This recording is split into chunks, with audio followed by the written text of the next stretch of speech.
Today, thanks to you, those case numbers are much lower and trending downward. Big news for Idahoans, the state moving into phase 3 of the reopening plan. But what does that mean for businesses here in Washington?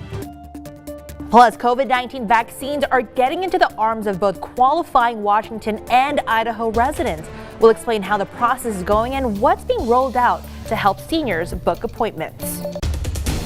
Despite some of the warmer temperatures, parts of Spokane saw both rain and sleet earlier today, and I'm still tracking the chances for some wintry precipitation later this week. We have some breaking news right now. A previously missing Spokane woman who was allegedly taken against her will by her boyfriend has been found. According to police, 20-year-old Corinne Peterson was located by Idaho State Police tonight. Her boyfriend, 34-year-old John Monday, has not been located. Police did not release any other details. This is still a developing story. We'll be sure to keep you updated as more information becomes available. And good evening, everyone. Thanks for being here tonight. I'm Regina on. Mark is off. Well, big news today from Idaho. Governor Brad Little announcing that the state will be moving into phase 3 of their reopening plan. Now, there aren't major differences from the previous plan, but now gathering size caps will increase from 10 to 50 people. Large events such as trade shows, weddings, and sporting events may be able to have more than 50 people as long as organizers follow the Idaho State Board of Education COVID-19 safety guidelines. Well, while some businesses in Idaho may be celebrating, businesses here in Washington remain in phase 1, meaning no indoor dining without open air dining guidelines, and it's capped at 25%. KREM 2's Brandon T. Jones spoke with a restaurant near the Idaho-Washington border about the challenges they've endured during this pandemic.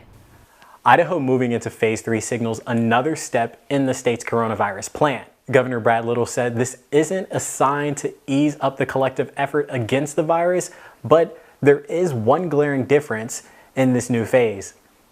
In his press conference, Little announced gatherings can officially increase by 5 times the previous limit. That raises the size cap from 10 to 50 people allowed inside of an indoor setting.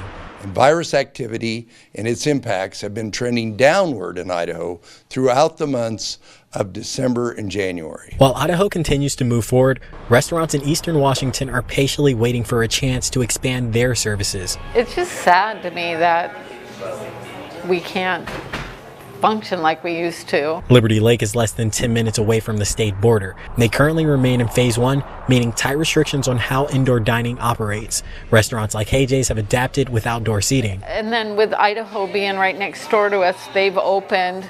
And of course, like I said before, people would rather go sit down and enjoy themselves than to get to-go food or takeaway food. Rhonda Ettner has run her business for 15 years. She's been able to stay afloat during all of the changing scenarios, but remains hopeful for a move forward in the region. Last week, they were able to open their dining room at 25% capacity with new ventilation measures. We just wanted to take care of our employees. It's still undetermined when Spokane and eastern Washington can move into phase 2. From Liberty Lake, Brandon T. Jones, KREM 2 News. Well, Chaz Health says it successfully received a shipment of the Moderna vaccine today, and the shipment for this week was expected to arrive from the Department of Health yesterday, but it was delayed. The Department of Health explained that receiving doses on a Tuesday is still within the normal shipping window. Chaz says they are working to anticipate that for the next supply. Well, as of today, over 4,000 vaccines have been administered at the site.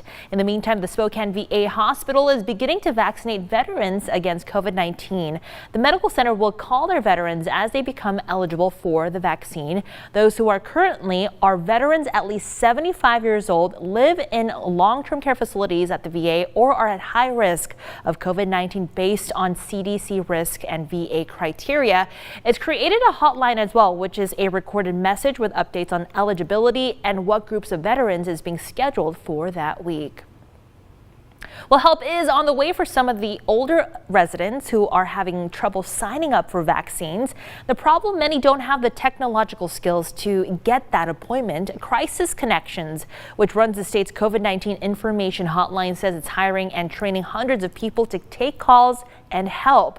They say they will soon have 400 agents answering phone calls. Well, to reach the state's COVID-19 assistance hotline, dial that number right there on your screen, then press the pound key. If you can't reach the hotline via the regular number, the state says to call their alternate number, also right there on your screen, and a Spanish option will be available. In the meantime, more big news from Albertsons companies, including Safeway. All 170 pharmacies in Washington will be distributing the vaccine starting as early as February 11th. Albertsons companies is a primary participant in the Federal Retail Pharmacy Partnership Program for COVID-19 vaccination. So they expect to receive additional doses from the federal government by early next week. They are already distributing the vaccine at 32 of their pharmacies. To make a vaccine appointment at Albertsons or Safeway, visit KREM.com where you can find a link there. You cannot make an appointment over the phone. Once your appointment is booked, the vaccination is guaranteed, including the second dose. Well, if you would like more information about how to get vaccinated in Washington or northern Idaho, you can text the word vaccine to that number right there, 509-448-2000, and we'll send you information right to your phone. All right, switching gears now to weather. Happy Tuesday, everybody. Also, Groundhog Day. And even though it hasn't felt like winter recently here in the inland Northwest, there could be 6 more weeks of it left. Meteorologist Thomas Patrick tonight here. Did you get to see where Phil's shadow was today? Was there a shadow? I saw the reports because they do it at, 7:30 in the morning Eastern time. So that's a little bit early here on the West Coast. But Puxatawny Phil did see his shadow, which means 6 more weeks of winter. All right. Well, we expected that, right? Yeah, it's but okay. I mean, the winter or the spring equinox is 7 weeks away anyways. But what about today? It was kind of a strange one because it started with cloud cover. It was warm during the day, and then we got sleet in the afternoon. So maybe a battle of spring and winter going on even just today on Groundhog Day. The high temperatures today, almost 50 degrees in Spokane, 48 officially.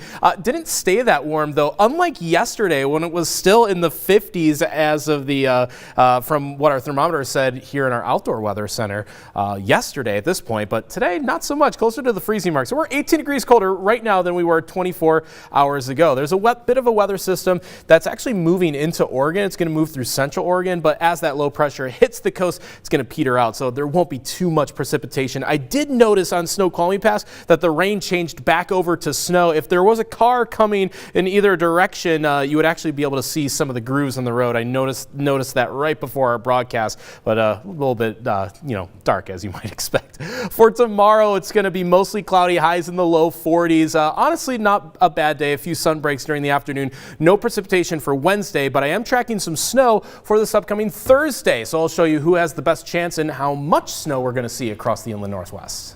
All right, sounds good, Thomas. Thank you. Well, still ahead here tonight, we do have your other top stories, including one of the world's richest men who just stepped down from his empire after 27 years.